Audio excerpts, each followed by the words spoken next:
ধান কাটছে রে বাবু,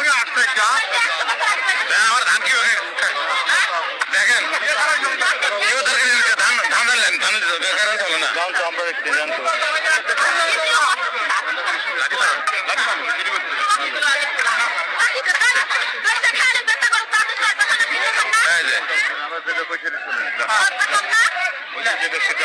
ধান ধান খাওয়ার মধ্যে দিয়েছে কেটা না না অতি সাহেব কি বলছে থানায় বসবে কাগজ পত্র দেখবে ধান কাটেছেন কেন আমি আপনারা হ্যাঁ তাহলে আপনার আইন আদালত মানবেন না আইন আদালত মানবেন না কেন না না দা ধান কেন ধান কাটছে কেন ধান কাটবে কেন না না ধান কাটতেছে কেন ধান কাটতেছে কেন এত বড় স্পর্ধা শুয়ার বাচ্চারা দেখেন আপনারা ধান কাটতেছে এই যে দেখায় এই যে আজার সরকার হাসিপুর থেকে আসছে নুরুল সাধু শিমুল। হ্যাঁ আচ্ছা কি হয়েছে আপনাদের এখানে কি জমিতে কি হয়েছে বলেন তো দেখি। আমাদের জমি নীলাম সূত্রে ক্রয় করা সেই জমি নিয়ে ওদের সঙ্গে আমাদের 50 বছর ধরে আমাদের দখলে এসে আর সব আমাদের আছে দখল খাজনাকারী সব আমাদের ওকে 73 শতক জমি সাথে আরেকটা আছে 85 শতক জমি আমাদের ওটা পৈতৃক। এই 73 হলো মামলার ওই সাথে জড়িত আমাদের দখলে সবকিছু আমাদের আন্ডারে আছে। অজগবি রাত্রিতে ওরা রাত 2টা বা 1টা বা 2টার দিকে এসে আমাদের ওই জমি পৈতৃক জমির ধান সহ এই জমির ধান সন্ত্রাসী বাহিনী নিয়ে এসে অস্ত্র শস্ত্র রামদা দা তারপরে আরো ধারালো অনেক অস্ত্রপাতি লাঠি ছাটা নিয়ে এসে এই ধান কাটছে। আমরা ভোরবেলা চেতন পাওয়া জানা গেলাম তখন আমাদের দিকে হামলা তার প্রশাসন আসছিল আরো নেতৃবৃন্দ কিছু অনেকে এসে উপস্থিত হয়েছিল। আচ্ছা আপনি কারা কাটছে এটা আপনি তাদের নাম তো বললেন না। শিমুল আর কেউ আছে শিমুল আলম আসমত মুসলিম মজনু হাসিপুরের আজাদ সরকার মূলত হাসিপুরের আজাদ সরকারের এই ডাকাত বাহিনীর পুরো লিডার। এর আগেও আমাদের একটা বসত ভিটা মোহাম্মদ নজরুল ইসলাম মাস্টারের বসত ভিটা লুটপাট ভাঙচুর তারা ডাকাতি করে গেছে। সেনাবাহিনী এসে আমাদের রক্ষা করছে, সেটা একটা মামলা চলমান আছে। সেই আজাদ সরকারের ডাকাত দলই এসে আমাদের ওসি সাহেবের নির্দেশনা অমান্য করে মামলাধীন সম্পত্তি যেটা আমাদের দখলে আছে। কোন জমিটা এইখানে এই বরাবর এই 73 শতক মামলার মধ্যে আছে। এই যে ধান কাটে আমাদের রোপণকৃত ধান আমাদের মারামারি আক্রমণে রয়েছে। আচ্ছা আচ্ছা তাহলে ইতিপূর্বে মানে কোন পক্ষে মারামারি হয় না এখনো? না মারামারি আমরা এসে সেরকম পক্ষ দেয়নি, তবে ওরা বারবার এসে ধাওয়া করতেছে যে পক্ষের মনে করেন যে জমি দখলে আছে সেই পক্ষে এসে ধাওয়া করতেছে ওরা। আচ্ছা তারা ধান কাটে নিয়ে যায় আবার এই পক্ষকেই তারা ধাওয়া পাল্টা করছে, আসে পুলিশ নিয়ন্ত্রণ করছে না? হ্যাঁ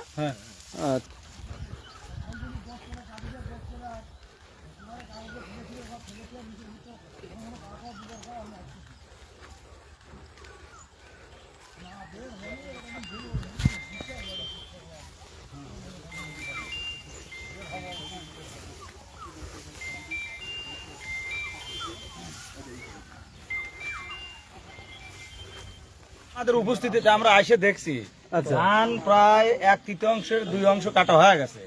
আমরা প্রায় 50-60 জন আসার পরে উপস্থিতিতে এবং আমাদের তদন্ত কেন্দ্রের আইসি মহোদয় সহ পুলিশ ফোর্স ছিল 6 জন, তারা সহ এসে দেখছে সরজমিনে। তাদের হাতে লাঠি ছিল, রড ছিল এবং হাতে কাশি বা হাসুয়া এগুলো সব দেশি অস্ত্র ছিল। সেই সময় মানে তারা হচ্ছে দুই পক্ষে ধাওয়া পাল্টা দেওয়া হচ্ছে। এমত অবস্থায় পুলিশ হচ্ছে মনে করেন যে হচ্ছে বাঁশি দিয়া বা স্বাভাবিক নিয়ন্ত্রণ করছে। নিয়ন্ত্রণ করার পরে মোটামুটি কন্ট্রোল হয়েছে। কন্ট্রোল হওয়ার পরে তারপরও ধান তারা ওদের বাড়িতে রাখছে।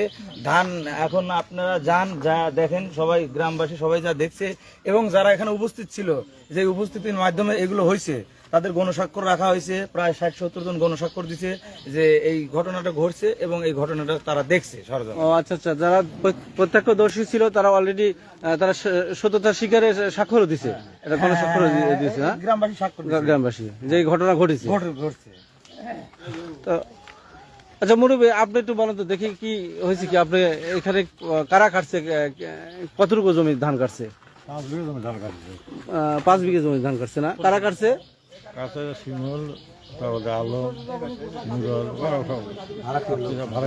আচ্ছা আচ্ছা, ওই যারা ধানটা আছে কোথায় এখন?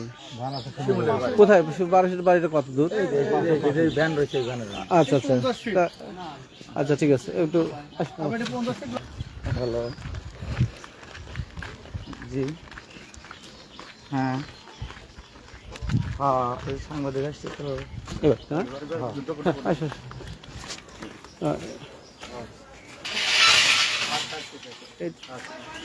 আসসালামু আলাইকুম।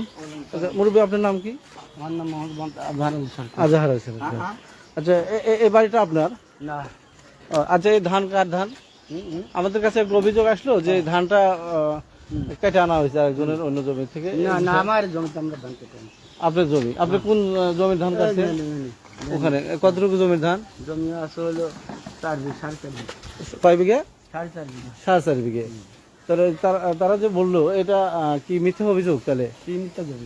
আচ্ছা, আমরা তো জানতে পারলাম যে এটা গ্রামের অনেকেই বলতেছে যে না, এটা একটা অংশ জমি বাঁধা ছিল। ঠিক আছে, আপনি এইদিকে আসুন। হ্যাঁ, এমনি বলেন। হ্যাঁ, তো আপনার এটা বাঁধা ছিল, থানার মাধ্যম দিয়েও এটা একটা সমস্যার সমাধান হয়েছে। হয় না, কি হয় নাই? থানার মাধ্যমে যে সমাধান হয় না। আচ্ছা, থানা কি বলছিল? থানা বলছে এই মেলা দিন আগে 13 তারিখ সময় লিখছি, 13 তারিখ চলে গেছে, কতদিন আগে। কোন 13 তারিখ? মেলা তো আগে 13 তারিখ, এই গত ইয়াতে বিয়াল মাসের আগে মাস। এপ্রিলের 13 তারিখ এই থানা বলছিল। কি বলছিল থানা? তারা কি বলছিল আমি বাত করবো না। আচ্ছা, তো কে বলতে পারবি? যা বলবে তারা চলে গেছে, তারপর চলে গেছে। আচ্ছা আচ্ছা, হ্যাঁ ভাই, আচ্ছা একটু বলেন আপনাদের যা কোনো কথা থাকলে সেটা বলেন। আমরা তো সরাসরি লাইভে আছি। হ্যাঁ, আমি লাইভে আছি। কি হয়েছে কি, আমাদের অভিযোগ আসছে ভাই যে এই ধানগুলো প্রতিপক্ষ জমি থেকে কাটিয়ে আনা হয়েছে রাতের আধারে। বিষয়টা অনেকেই এটা সত্যতা দিল। তো এখন আপনাদের কাছে আসলাম সরজমিনে দেখার জন্য। বিষয়টা আপনি বলেন, এই ধানটা কেন কাটা হলো আর কতটুকু জমির বা কার? মূলত ঘটনা হচ্ছে যে আমি জানি না কারা সত্যতা দিয়েছে, তবে আমার জানার মতে এই সত্যতাটা হচ্ছে সম্পূর্ণ তারা মানে সত্য, যে কথাটা বলছে এটা সম্পূর্ণ মিথ্যা। কেননা আমাদের এই সম্পত্তিটা হচ্ছে আমাদের কোর্টের ডিগ্রি। আপনার নামটা কি? আমার নাম হচ্ছে আলমগীর হোসেন। আলমগীর হোসেন। জি, আমাদের ডিএস এর মালিক থাকাকালীন সময়ে আমাদের এই সম্পত্তিটা নিলাম হয়। নিলাম হওয়ার পরে এই সম্পত্তিটা একজন শশধর হালদার নামে একজন কেনার পরে এই সম্পত্তিটা আমরা নিলাম রদের ডিগ্রি পাই। ডিগ্রি পাওয়ার পরে ওনার নামে হচ্ছে এসএআরএস হয়ে যাওয়ার পরে আমরা এসএআরএস এর বিরুদ্ধে 1976 সালে মামলা করি। মামলা করার পরে 1994 সালে আমরা হচ্ছে মামলার ডিগ্রি পাই এবং হচ্ছে তারপরে মিস সানি করে ওনারা, ওই সানিতেও আমাদের পক্ষে রায় হয়। তারপরে হচ্ছে কি রায় হলো? রায়টা কি এটা হচ্ছে খারিজ করে দেয়। মিস সানি করে ওনারা, মানে হচ্ছে এখন যারা জবরদখল করে খায়, মানে খাইতে চাচ্ছে বা এরকম করে আর কি। এর আগে হচ্ছে দরপর টিভি বা আদার্স ওয়াইজ নিউজ হয়েছে এবং ওসি স্যার এই দায়িত্বটা নিয়েছিল। বাট হচ্ছে এরা আজকে থেকে না, দীর্ঘদিন হলে আওয়ামী লীগের ক্ষমতা বলে এবং হচ্ছে পেশি শক্তি বলে আমাদের এই নির্যাতিত মানুষের কিন্তু অপহরণ করে জবরদখল করে জমিটা খায় হচ্ছে দীর্ঘদিন হলো। আমাদের সম্পত্তি যখনই কাগজ সাবমিট করেই আমরা যাই, তখনই তারা হচ্ছে হুমকি দামকি। আজকেও আমার ওয়াইফকে তারা হচ্ছে পুলিশের সামনে মারধর করে হাসপাতালে আছে, আমার এক ভাতিজা হাসপাতালে আছে, আমার এক ভাই গাড়ি ভেঙে দিছে। তা আমরা আসলে প্রকৃতপক্ষে এই সমাজে হচ্ছে নিরীহ মানুষের যে কষ্টটা, লিগ্যাল ডকুমেন্ট থাকা পরেও আমরা এতটাই নিরীহ। কিছুক্ষণ আমরা যে ওসি স্যার, আর্মি স্যার হচ্ছে থানায় যেতে বলছে, এখন যেতে পারতেছি না। এরকম ঘটনা ঘটতেছে যে আমরা গেলে পরে আমাদেরকে হাত পা ভেঙে গুঁড়ো করে দিবে।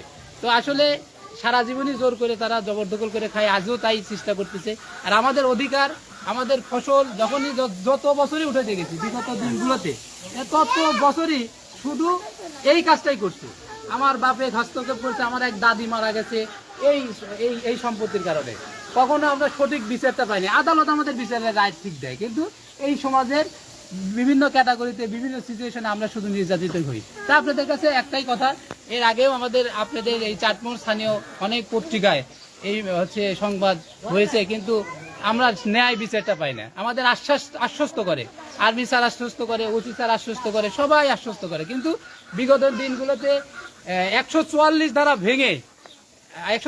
ধারা ভেঙেও ওরা হচ্ছে ওনারা এই রবিউল চেয়ারম্যান গং হচ্ছে রাসেল আহমেদ এরা হচ্ছে 44 ধারা ভেঙে এখন পর্যন্ত জোর জবরদস্তি খায়। তা আমরা আসলে দেওয়ালে পিঠ থেকে গিয়ে আজকে যখনই আমাদের সম্পত্তি ফসল তুলতে যাই তখনই এই অবস্থা, আমরা কত সহ্য করবো? তা আপনাদের কাছ থেকে এইটুকুনি বলতে চাই যে মানে আমাদের এখনো আইন ব্যবস্থা বাংলাদেশে আছে। সুবিনয় নিবেদন করতেছি আমাদের ইউনো স্যারকে, ওসি স্যারকে, আর্মি স্যারকে, আপনারা একটাবার আমাদের এই হচ্ছে প্রজাগণের হক সঠিক কাগজ দেখে একটাবার বিচারগুলো করে দেন। দেখেন আমাদের আদালত যেখানে রায় দেয়, অথচ এরা আমাদেরকে এই হুমকি দামকি করে, এর আগে আমার এক ভাইয়ের পা ভেঙে দিছে, আবার হচ্ছে আমার মানে এইরকম প্রতিনিয়ত মামলা দামলা প্রতিনিয়ত আমাদের ওয়ারিশগণকে প্রতিনিয়তই এই নির্যাতন করে। তো একটাই কথা যে আপনারা এই বিচারটা আমরা আপনাদের কাছে চাই, প্রশাসনের কাছে চাই, একটাবার বিচারটা সঠিক বিচারটা করেন, আদালতের রায়কে সম্মান রেখে। ওরা আদালতের রায়ও মানে না, 144 ধারার নির্বাহী ম্যাজিস্ট্রেটের রায়ও মানে না, জোর জবরদস্ত করে সারা জীবন খাচ্ছে। আমরা কত সহ্য? আমাদের কাছে একটু তথ্য আছে যে এই কিছুদিন আগে থানায়, চাটমোহর থানায় ওসি স্যার মঞ্জুরুল আলম দরবার করেছিল, মানে একটা সমস্যার সমাধান টানছিল। সে কি সমস্যার সমাধান টানলো আর কেন এরকম আজকে বিশৃঙ্খলা সৃষ্টি হলো? ওসি স্যার হচ্ছে আমাদেরকে ডেকে 7 সদস্য কমিটি বিশিষ্ট হচ্ছে আপনার কি বলে একটা কমিটি করছিল, সেখান থেকে 13 তারিখের পরে 18 তারিখে 100% ইনশিওর করছে। তা আমরা একাধিকবার স্যারের কাছেও গেছি, স্যার হয়তো তার ব্যস্ততার কারণে বিভিন্ন ক্যাটাগরিতে হচ্ছে স্যার বিচারের দিন আশ্বস্ত করে, কিন্তু এখন পর্যন্ত আমরা বিচারের দিন আশ্বস্ত পাইনি। আচ্ছা, এই জন্য কি ধান কাটা আনা হয়েছে? জি জি, আচ্ছা, আমরা নিরুপায় হয়ে। আচ্ছা, এখন এই যে রাতে ধান কাটা হলো কেন, এটা আপনি আমাকে বলছেন? এটা ভুল ধারণা, রাত্রি বললে ভুল হবে। এটা হচ্ছে আপনাদের হচ্ছে ধান তো সাধারণত সকাল থেকে শুরু হয়। আচ্ছা, এই সকাল থেকে শুরু হয়, সকাল থেকে কখন কাটা হয়েছে? কখন? এখানে ধরেন হচ্ছে আপনার ভোর 5:30 6টার থেকে, ভোর থেকে কাটা হয়েছে আজকে। রাত্রি বললে এটা ভুল কথা হবে, রাত্রে তো সোনা দানা না। আমাদের কাছে যেটা আসছে সেটা আমরা কি বলছি, সেটা আপনাদের কোনো বক্তব্য থাকলে বলেন। রাত্রি বলে কিছু নাই, রাত্রি বলে আমার আপনি এই পুলিশের সামনে আমার ওয়াইফকে মানে মারছে, এর থেকে বড় এভিডেন্স কি হচ্ছে? আমরা তো আইনত প্রেক্ষাপটে সবকিছুতেই আমরা মেনে নেই। আজকে বলছি যে আমাদের বিচারটা দেন, এই বিচারটা কোথায় পাবো? আদালত কি আমাদের রায় দিছে, এই আদালতে কেউ মানবে না? আমাদের এই অধিকারটুকু আমরা কখনো পাবো না। তারা আদালতকে অমান্য করে 144 ধারা জারি করে সেটাও অমান্য করে, আবার হচ্ছে অবৈধ দলিল দিয়ে আজকে জবরদখল করে। আর কতদিন সহ্য করবো? আচ্ছা, ধন্যবাদ। দেখি আপনাদের আপনার এই বিষয়ে কোনো অভিযোগ আর দিচ্ছেন? জি জি, থানায় কি এ পর্যন্ত এই যে এটা বিশৃঙ্খলা সৃষ্টি হয়েছে বলতেছেন, এরকম কি হয়েছে বা অভিযোগ দিচ্ছেন কিনা আপনারা? আমরা মামলা বলতে অভিযোগ বলতে এসপি বরাবর অভিযোগ দেওয়া আছে না, আজকে কোনো এরকম ধরনের কোনো সহিংসতা হয়েছে কিনা?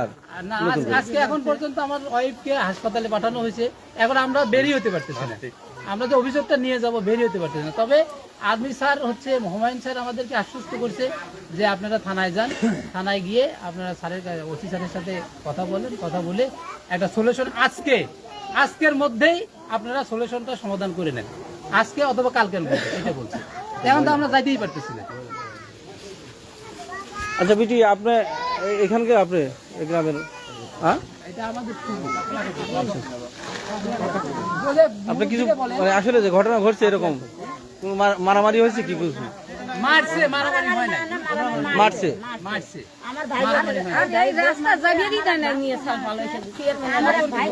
কেন দেবে না? কেন যাওয়ার অধিকার তো সবারই আছে, আপনাদের বাধা দেওয়ার। আচ্ছা, সুপ্রিয় দর্শক মন্ডলী,